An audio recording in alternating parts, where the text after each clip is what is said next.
트랙스 판매량이 드디어 공개됐습니다. 지금까지는 사전계약 대수만을 가지고 이야기했잖아요. 이번에는 정식 판매량이 공개된 건데 4월 한 달 동안 3072대를 판매하면서 소형 SUV 시장 3위를 기록했습니다. 야, 이건 진짜 박수 쳐주고 넘어가야죠. 4월부터 고객 인도가 본격적으로 시작된 거잖아요. 여기에 국내 배정 물량도 점점 늘릴 거라고 하니까 아마 앞으로 계속 월 판매량이 높아지지 않을까 싶고요. 이대로만 유지돼도 1년 판매량이 36,000대 정도 되는 거니까 작년 기준으로 국산차 판매량 10위권 정도는 하는 거라 나쁘지 않습니다. 물론 배정 물량을 늘릴 필요가 있고 이걸 한국 GM도 즉각 실행한다 해서 다행인데 진짜 문제는 따로 있다고 봅니다. 이 인기가 과연 얼마나 갈까요? 한국 GM뿐만 아니라 KG 모빌리티한테도 중요한 얘기가 될 것 같은데 이 좋은 분위기에서 왜 갑자기 이런 말을 하는 건지 쉽고 빠르게 정리해드리겠습니다. 고장 진단, 결함, 내 차 운행 기록까지 모든 걸 한 번에 정리하고 싶을 때 인포카.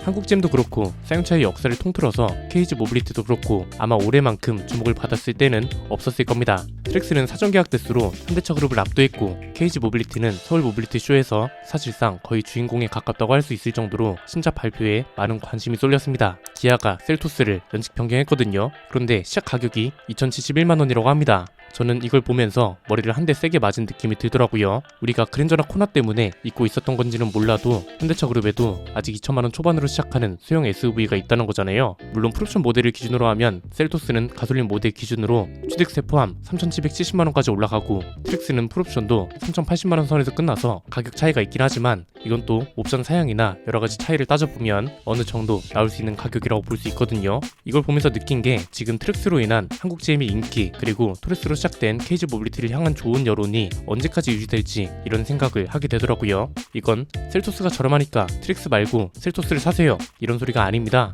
이런 단순한 해석은 무지성들이나 하는 거죠. 단순하게 볼 사안이 아니라 이 두 회사가 까딱 잘못하면 다시 옛날로 돌아갈 수 있다는 게 문제인데 이건 결국 소비자들한테도 안 좋은 거 아닌가요?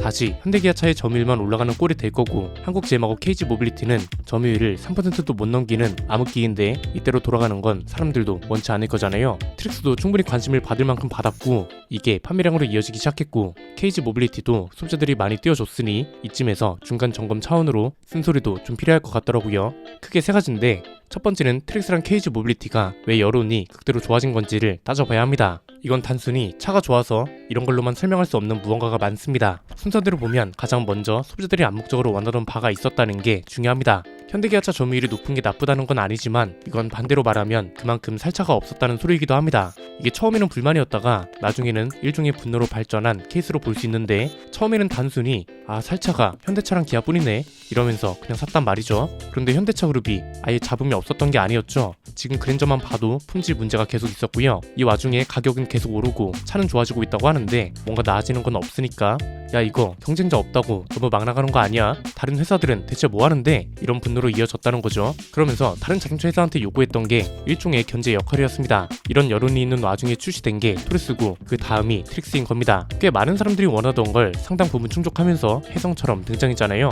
현대차보다 가격도 저렴하고 그렇다고 예전처럼 가격이 저렴하다고 상품성이 떨어지는 것도 아닙니다. 완벽하지는 않지만 가격 덕분에 납득할 수 있는 수준까지는 되는 차들을 출시했단 말이죠. 여기에 KG 모빌리티는 또 회사가 어려웠잖아요. 사용차 시절이 어려움을 딛고 그나마 남은 순수 국산차 회사라는 특수성 때문에 응원 여론도 충분히 작용했다고 봅니다. 이런 복합적인 것들이 모여서 단순히 인터넷 여론에서 끝나는 게 아니라 실제 사전계약 대수라던가 판매량으로까지 이어진 거죠. 두 번째는 그래서 이게 무서운 거라는 겁니다. 만약 현대기아차가 가격을 올리지 않고 별다른 잡음이 없는 상태에서 토레스나 트랙스가 출시됐다면 지금만큼 인기를 끌었을까요? 지금처럼 판매량이 많이 나왔을까요? 이걸 좀 냉정하게 생각하고 넘어가자 이겁니다. 왜냐면 지금 이걸 자각하지 못하고 살짝만 안일하게 빠져도 아직 현대기아차의 점유율이 올라가는 결과를 낳을 수 있기 때문입니다. 토레스가 출시될 때쯤에 어떤 일이 있었나요? 소렌토랑 산타페가 프로옵션 가격이 취득세 포함 5천을 넘기고 스포티지도 아무리 하이브리드라고 하지만 프로옵션 모델이 무려 4,600만 원에 달합니다. 중간 가격대를 생각해도 거의 3,500에서 3,800 정도는 줘야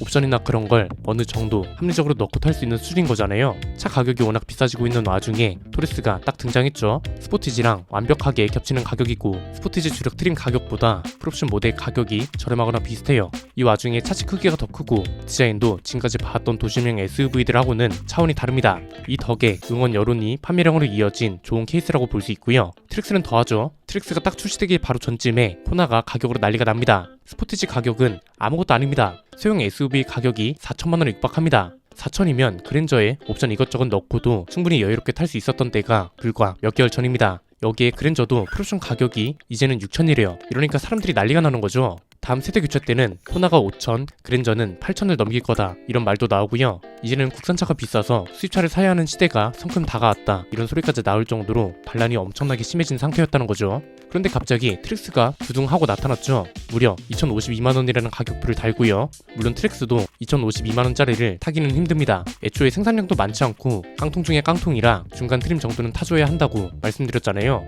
그래서 실제로 상위 트림인 액티브랑 RS 계약이 대부분이라고 하는데 이미 기아한테도 2천만원대로 충분히 살 수 있는 소형 SUV가 있잖아요. 세토스가 단종된 것도 아닌데 왜 트랙스한테 이목이 집중된 거냐 이거죠. 여기서 우리가 냉정하게 생각해야 할 게 현대기아차가 이렇게 가격으로 빌런 짓을 하지 않고 있었다면 트랙스랑 토레스가 후광 효과를 받을 수 있었냐, 이게 첫 번째고요. 두 번째는 그럼에도 셀토스가 여전히 판매량 1위를 기록하고 있다는 거, 저는 이게 위험한 상태가 올 거라는 걸 미리 예고해주는 징표라고 봅니다. 이건 결국 무슨 소리냐면 지금 잠깐 여론이 좋아졌고 판매량이 반짝 잘 나온다고 해서 안심하면 안 되는 거고 회사는 안일해지면 안 된다는 겁니다. 왜냐면 실제로 이런 일이 불과 6년 전쯤에 있었죠. 한국찜 점유율이 3%를 못 넘을 거라고는 이때 당시에는 상상도 못했습니다. 말리부랑 SM6가 합세해서 소나타를 위협하고 7인승 미니밴 시장에선 올란도를 따라올 차가 없었습니다. 준중형 세단 시장에선 크루즈가 아반떼를 견제하고 있었고요. 그래서 점유율도 10%를 넘길 수 있었던 건데 한순간 어떻게 됐나요? 군산 공장이 폐쇄되면서 잘 나가던 차들이 죄다 단종됐고 여기에 말리부랑 이런 차들도 세대 교체가 될 때가 됐는데 단종설이 나오면서 여론까지 완전히 등을 돌렸습니다.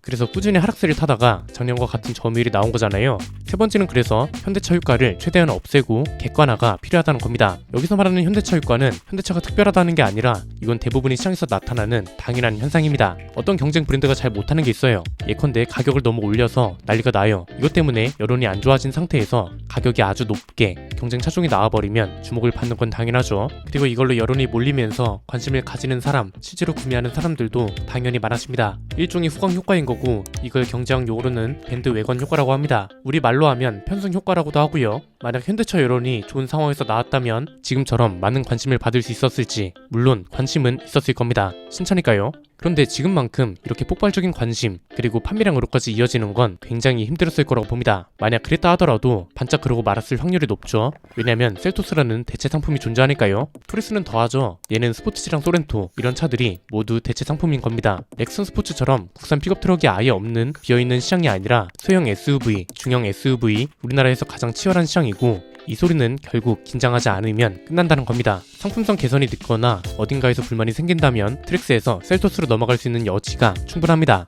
그래서 KG 모빌리티는 그간 이야기를 많이 했으니 오늘은 한국 GM을 중심으로 이야기를 하자면 트레일 블레이저가 오히려 독이 될 수도 있다고 보는 겁니다. 트레일 블레이저 페이스리프트를 예정보다 빠르게 출시하기로 결정한 건 정말 잘했다고 봅니다. 트랙스가 키워놓은 신차 효과를 트레일 블레이저로 이어가고자 하는 거니까요. 그런데 만약 페이스리프트가 됐다고 해서 가격을 많이 올리고 경쟁력을 사라지게 한다면 이때부터는 진짜 애매해지는 거죠. 사실상 트레일 블레이저는 신차 효과를 보지 못하고 트랙스 혼자 경쟁을 하는 상황이 된다는 건데 이게 중요한 이유가 트레일 블레이저 이후에는 마땅한 신차가 없습니다. 이코녹스 EV 같은 차들이 기대주이긴 하지만 얘네는 출시되려면 2년은 더 기다려야 하잖아요. 그래서 트레일 블레이저도 주력 트림 가격을 확 낮추기가 어렵다면 트랙스처럼 깡통 중에 깡통 트림이라도 새로 만들어서 선택지라도 있다는 걸 어필하고 이걸로 여론을 확 잡아가는 전략이 분명 필요하다고 보고요. 이후에는 KG 모빌리티 같은 전략도 살짝 필요하다고 봅니다. 신차가 현대차만큼 자주 나올 수 없다면 여론이라도 계속 잡아놔야 하잖아요. 기존하고는 다른, 현대차하고는 한 차원 다른 마케팅과 소통 전략이 필요할 것 같습니다. 이미 한국 GM이 이걸 인지하고 있는 것 같은 게 뭐냐면 트랙스를 증산하겠다고 즉각 밝힌 거 있죠. 한창 트랙스가 해외 물량에만 치중되어 있고 대기 기간이 너무 길다는 여론이 확산되기 전에 증산을 할 거라서 그런 문제는 없을 거라고 일종의 대응을 한 거잖아요. 그래서 아직까지도 여론이 좋은 거라고 보거든요. 이런 게 이제는 좀 더 적극적이어야 할 것 같습니다. 아무리 페이스리프트를 자주 해도 1년에 한 번씩 할 수는 없잖아요. 현대차 효과로 관심이 늘어난 것도 없지 않다는 걸 인지하면서 자사 상품 개선을 소홀히 하지 않았으면 좋겠습니다. 지금 잘하면 다시 점유율이 확 오르는 거고 까딱 잘못하면 실수를 반복하게 되는 겁니다. 이건 소비자들도 원하지 않습니다. 오늘 내용 여기까지입니다. 내용이 유익하셨다면 구독과 좋아요, 알림 설정 부탁드립니다. 지금까지 저는 안피디였습니다. 감사합니다.